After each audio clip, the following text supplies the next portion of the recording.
Despite the controversy, Lord Mayor John McNaughton gave the musical A Rare Jewel a rave review. It was a superb performance. As I said, if people didn't know what was going on, they would have accepted it as being part of the performance. But not everyone agrees. With the 4-day production now over, Councillor Margaret Gumas wants an investigation into why copyright wasn't obtained for 9 of the songs in the musical. The production was especially commissioned for the official opening of the Civic Theatre. We can attract actors from not only within Australia but from all over the world. So we have to get our act right before we think that we are competent enough to invite people. The storyline in A Rare Jewel involved the ghost of the Civic Theatre plotting to stop the opening night performance at the newly refurbished building. It seems life imitated art. The show did go on, but to get around the copyright problems, the principal actors had to wear concert dress rather than their elaborate costumes. For actor Peter Ross, this created twice the headache. He played both the Lord Mayor and a trade union official, without costumes to distinguish the roles. There was a lot of anger, a lot of shock that such a simple job which had been should have been set in motion months ago had not been done.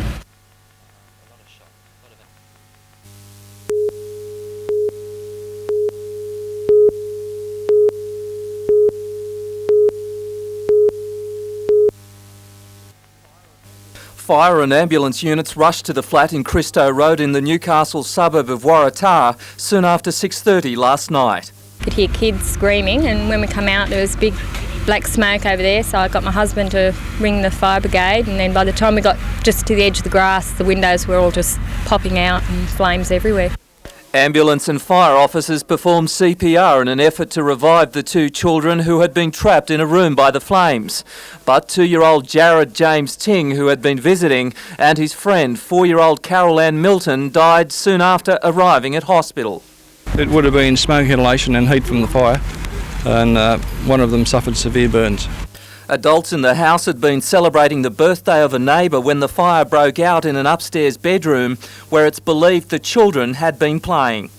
I could hear Caroline, but I just couldn't get to her. No one could get them. It was just, the fire was so severe, the smoke was thick.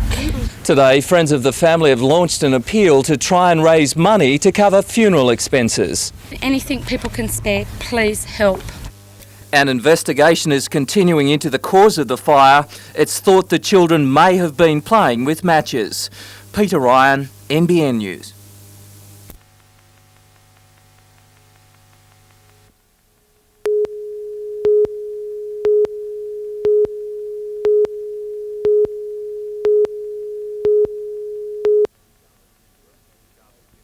Newcastle University is the major shareholder in the Australian Civil Air Academy at Cessnock Airport.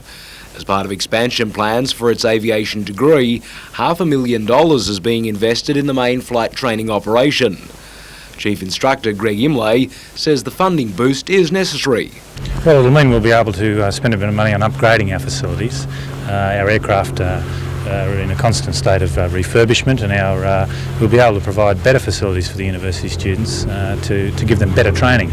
Amongst the other areas to benefit will be the Academy's flight simulators to give students a greater range of experience, as well as fine-tuning their flying skills without leaving the ground. In addition to university cadets learning to fly, aviation will soon be offered to a wider range of students who are interested in the subject. Greg Imlay says the Academy is keen to continue its high reputation as a pilot training facility. Well, we were one of the first schools to carry out integrated flying training in Australia, and we've been doing it for 25 years and training about 100 pilots a year, so a large proportion of the pilots out there in the airlines, both domestically and internationally, are our graduates. The Academy is training 100 pilots a year, which includes 40 university cadets.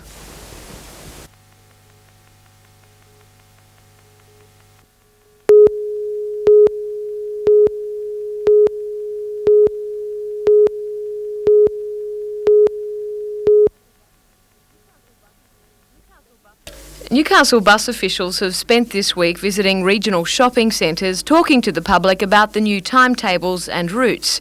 They were first introduced earlier this month. Today was the last chance for the community to have a say. We may have to make some minor modifications. There's been some small areas where people have commented, but overall the impression we've got from the public is they're very pleased with it. The findings will be sifted through and the timetable and routes finalised. The updated network plan should be operating in the city within the next few weeks.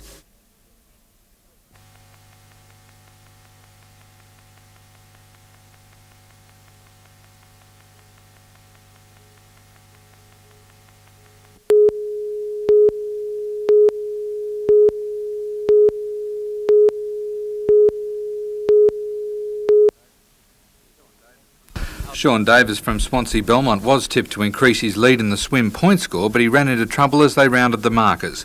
A clash with another swimmer and a missed wave left him in 7th position. It's really a stillwater swimmer's condition, and I just sort of, with my exams this week, haven't been able to do as much work as I'd liked and just didn't have it. The Swansea Junior Ironmen didn't get a break with the surf either. North Cronulla's Chip Latter broke well clear of the pack in the swim leg and finished ahead of the Swansea trio of Adrian Tobin in 2nd, Ryan Cook 4th and Tim Foran in 5th. It wasn't a bad day for Central Coast Club Avoca. 16-year-old Emma McIntosh finished 3rd in the open swim, and the other 21 boat crew were just pipped for 1st in the final. In the under-18 boats, Swansea Belmont avenged last week's loss and were back onto the winners list, with Terrigal finishing 4th. By the time the men's Ironman started, a howling wind had swept in, making for atrocious conditions. But once again, Darren Mercer beat the odds and took line honours. Running down the beach with the board, the wind just got up underneath the boards and blew all over the place, but the ski was very tough too.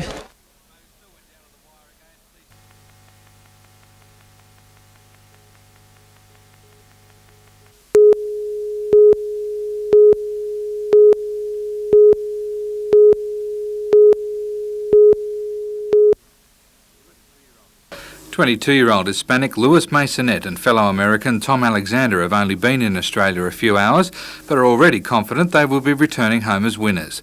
Masonette has lost only 3 of his 21 pro fights and has won 15 by knockout. He's due to meet Australian champion Shannon Taylor at the Newcastle Entertainment Centre on Friday night. Basically, I can't understand why this kid with 4 fights wants to fight us, because I feel we got too much experience and too much power, he's crazy.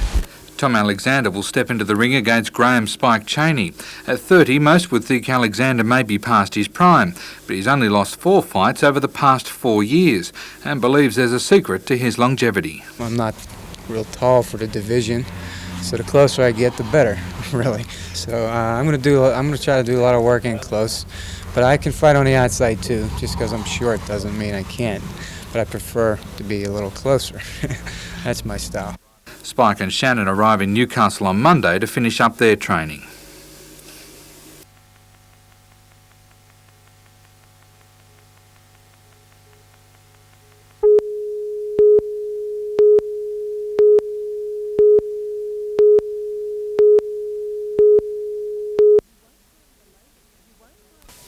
You won't find the latest in technology at this science show at Lake Macquarie, just the basics that everyone can understand. Definitely low tech, things that everybody can work out. The exhibits are easy to use and they're fun to use, and generally the educational message underneath it is easy to catch on to. Helped by science graduates from Canberra's Australian National University, the wonders of liquid nitrogen combined with dishwashing detergent unfold. It takes general science concepts, not necessarily too complex ones, and it addresses them in a fashion which is easy to understand and fun.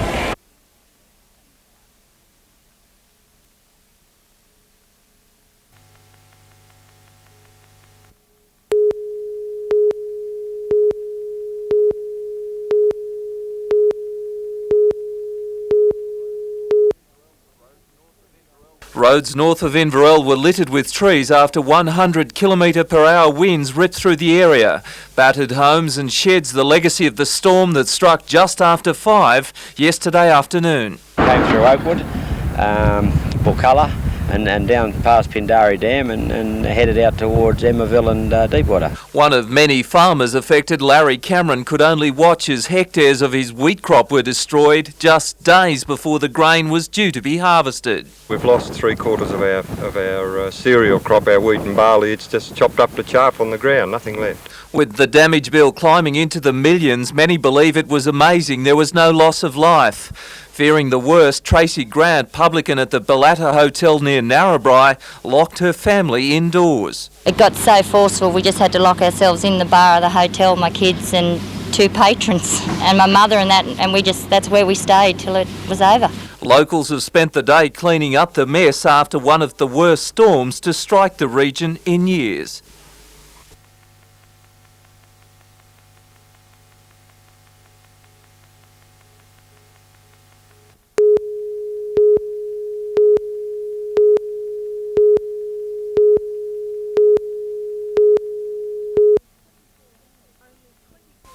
Only 24 hours after coming an impressive 6th at yesterday's Nutrigrain Challenge in Newcastle, Port Macquarie's Steve Pullen returned home today to clean up at the Branch Carnival at Bonny Hills. He won both the single and double ski, board relay, surf race and Ironman, looking as fresh as a daisy. Lifesavers from Hat Head to Camden Haven competed in a 2-metre swell, complete with a bit of weed. And for some of the waves, it proved to be a little tricky. A surgence of cadets aged in their teens entered today's carnival, creating a new wave of competition. And again, it was a Port Macquarie clubby, this time Jason Samuel, who made his mark on most of the events.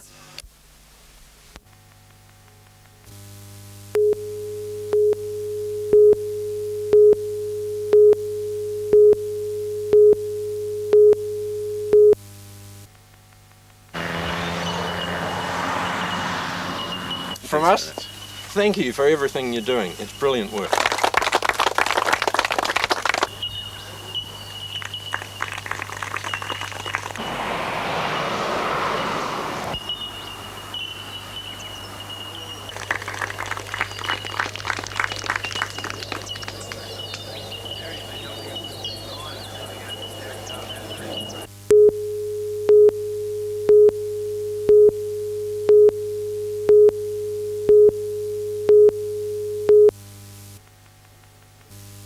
The Upper Hunter Police District's heavy vehicle unit is part of a multi-pronged attack that's focusing on main roads in the valley this week.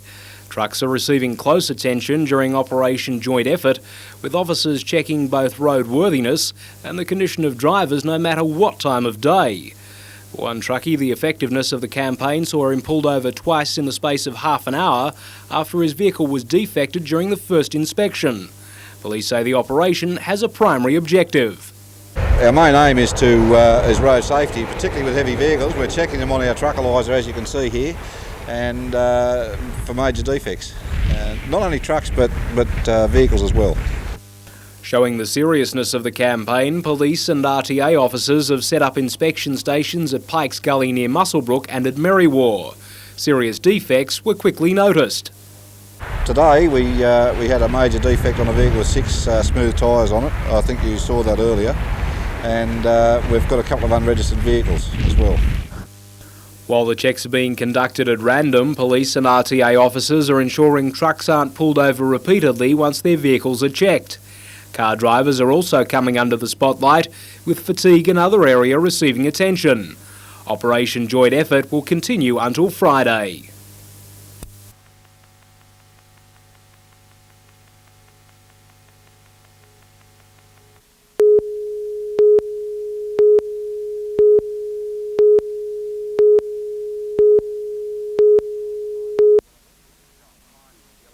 John Pine in the yellow and green car won 2 races earlier in the night, but his counterparts forced him to the outer in the Super Sedan final. Robert Carrick, though, took the blocking tactics a little too far. And when Pine got out of the car, you didn't have to be a body language expert to work out he wasn't happy. The Demolition Derby delivered more hits than the top 40. Sydney driver Brett Thompson won and took home $2,500 for his effort. In the Formula 500, Singleton's Brian Thorley in the white car and Brad Cameron in the black were at each other all night. And then with half a lap to go in the final, Tony Pryor pushed his way through to upstage both of them and take the checkered flag.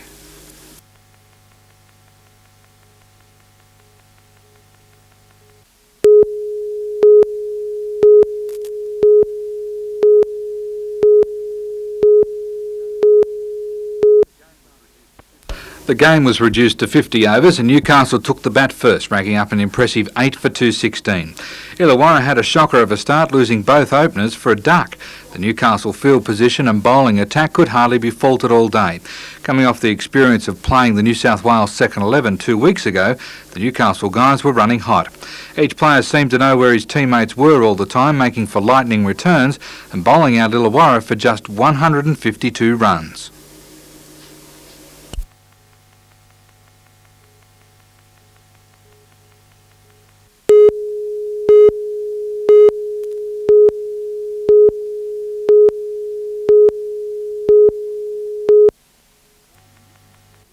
While the Newcastle Regional Museum recognises the contribution of women in its exhibits, the collection policies of many other museums do not. Australia is replete with maritime museums and railway museums and museums of science and technology that have not necessarily addressed women's issues or have done so in a very marginal kind of way. This prevalence of things male in museums was blamed by both men and women at the Canberra Curators meeting on the predominance of men in senior management. They tend to think of things that are interesting to them, exhibits and things to collect that they perceive to be important. So there has been a lack of a woman's perspective. But things are beginning to change at that level. Women oversee some national collections. Exhibitions like the Regional Museum's Mum Stayed Home are travelling the country. According to Christine Bramble, collection policies will change. One of the things to come out of the conference was that women working in museums, and men as well, should make a conscious effort to look at their collection policies and decide whether there is room for some adjustment and some inclusions.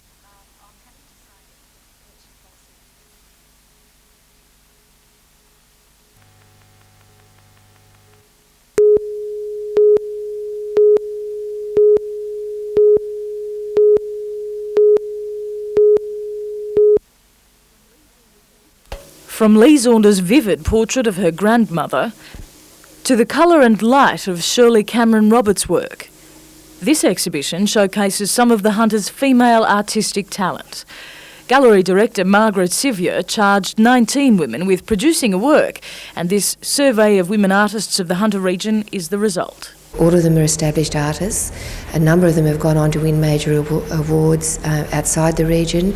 They're all showing in commercial galleries as well as regional galleries. It really is just a statement of what artists are doing, the women artists are doing now with their work. The exhibition runs until the 19th of December. A similar men's exhibition is planned for next year.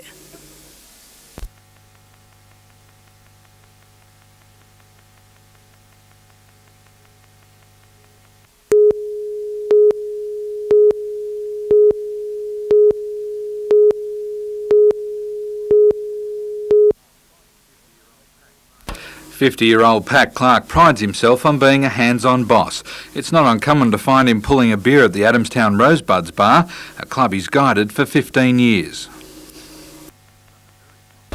And he struck a very profitable balance between the soccer team and the licensed club.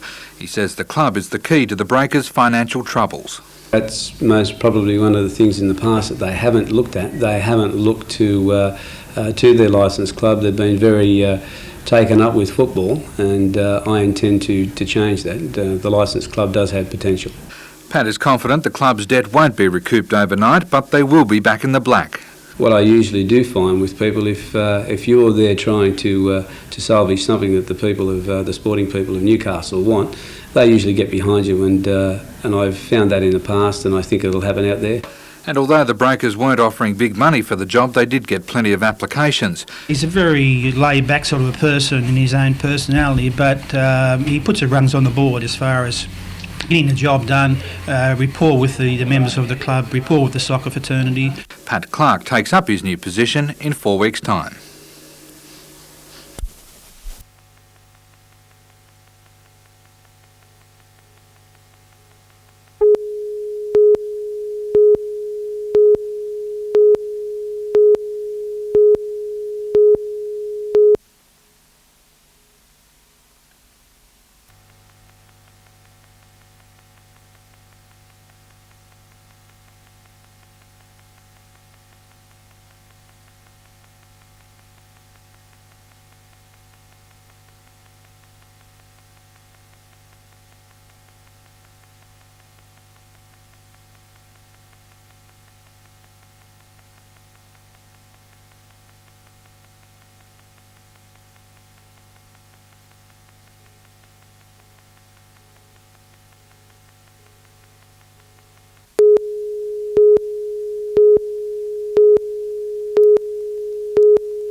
The Ampol fuel terminal at Wickham could be on the move. The company has a development application before council to relocate to Kooragang Island. At a council public forum last night, Stockton residents argued that the Kooragang site could be a safety risk because of its close location to chemical facilities. We believe the acts of God and human error can't be quantified. It's a qualitative issue and can happen any time. Ampol says it is following strict government regulations, so safety won't be a problem. A council decision is not expected till early next year. The Stockton Community Group is approaching Greenpeace for advice. Meanwhile, another industrial site on Kooragang, also under fire from Stockton residents, has been given the thumbs up from farmers. Fertiliser company Highfert has applied for council permission to develop a depot near the Stockton Bridge.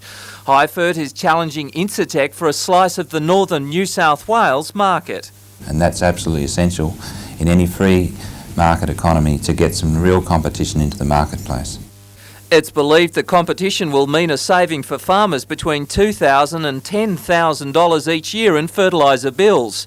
If council gives the okay, Highfert hopes to be operating from Kooragang within 6 months. Peter Ryan, NBN News.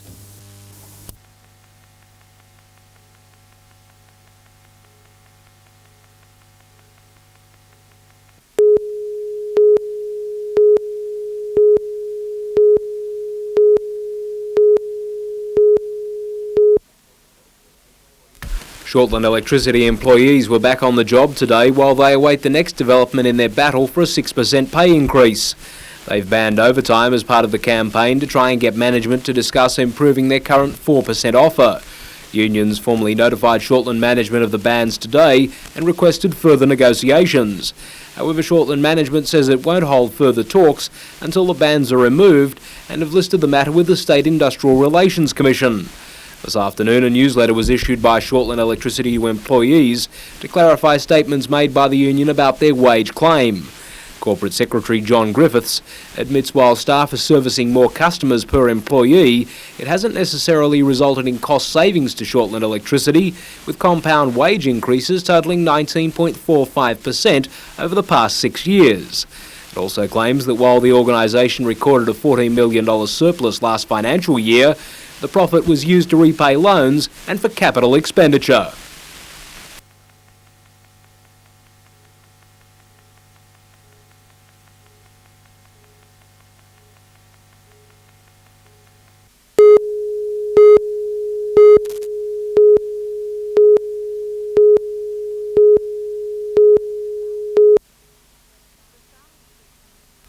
The Fowler Street unit was well alight when brigades arrived. The tenant of the unit was lying outside. Paramedics wrapped wet sheets around him, treating him for severe burns to his upper body and legs. It's believed the man had answered a knock at the door of the unit just before 2 o'clock this afternoon. There's been an incendiary device thrown into the unit, and as far as we're aware, 2 people have been injured. The second man, believed to be a neighbour, was found 2 kilometres away in Beaumont Street. He was treated for second-degree burns on the footpath outside this fruit shop. He was pretty bad. He was no trousers left at all the trousers gone by the fire, all completely melt, no skin on the legs, no skin on the hands, all the hair was completely collarbone. It was a mess. We're having conflicting versions of the incident at this stage. We haven't been able to talk to the people that are injured due to their injuries. Late this afternoon, the 32-year-old tenant of the unit was flown to the burns unit of Sydney's Royal North Shore Hospital. He's suffering third-degree burns to half his body. The other man remains in a stable condition in John Hunter Hospital. Police will continue their investigations into the incident and expect to lay charges within the next few days. Jodie McKay, NBN News.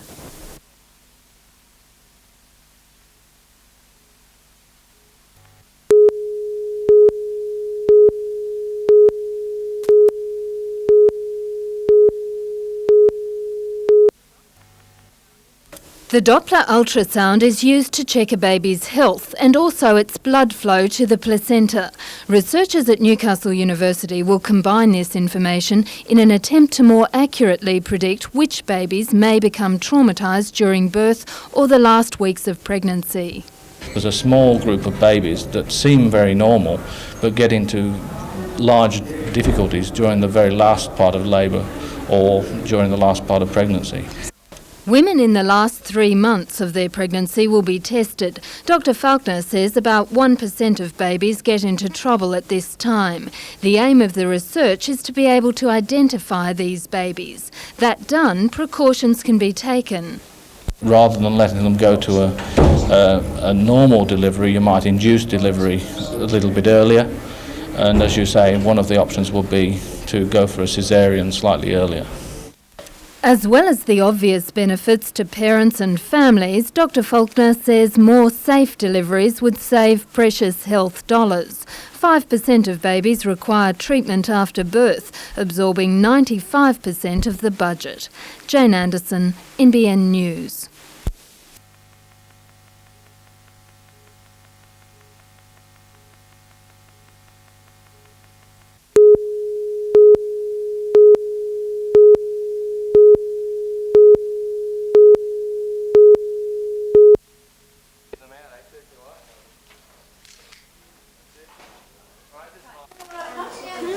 Because it looks nice on there. What about this up here? What's that all about?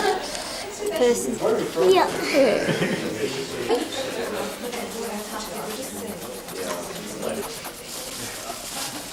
I'm an art teacher and I think that's fantastic. You're a clever girl. Yeah. You want one, Joel? No. Yeah.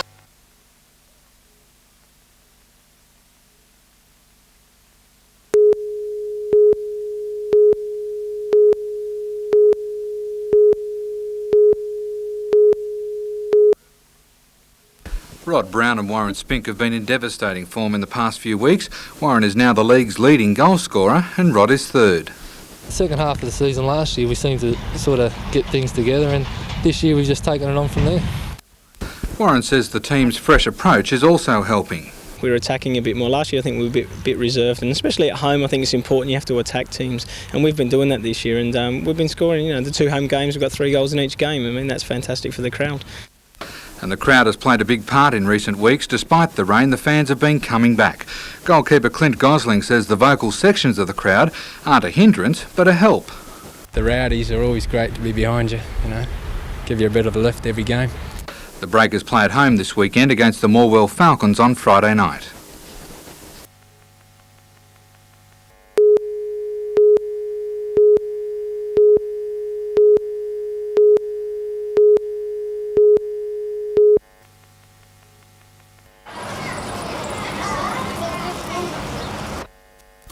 St Pius X is a primary school with an interesting history. More than 3 decades ago, 2 shillings were collected weekly from Catholic households in the Windale area to help fund a new school. Finally, they had enough money to build a school, which in one big room, which also had a church on a weekend, and 6 nights a week they had housing, and started to slowly build up some money. After demountables served their purpose, the local community raised a further $100,000, and with government grants totalling $551,000, the school, now housing 102 students, has expanded. Now, once you've finished your work, come and have a look at the blackboard and we'll write our sentence about our new school being open today. 4 new classrooms, toilets and a canteen, and we've been able to relocate a couple of old demountables and make it a lot more usable. Along with extensive landscaping of the playground, the transformation has been welcomed. We don't have to worry about leaking demountables and unsafe areas. We now have a beautiful, bright school, and I think all the children and teachers and everyone are pretty motivated and proud of the new sites. The new school will be officially opened tonight. Melinda Smith, NBN News.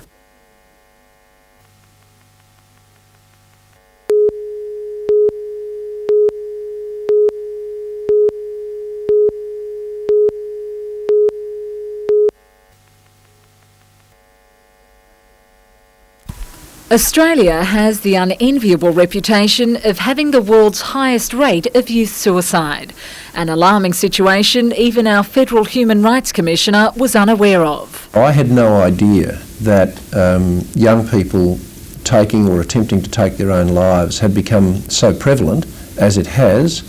I found that deeply disturbing when that started to emerge in the evidence.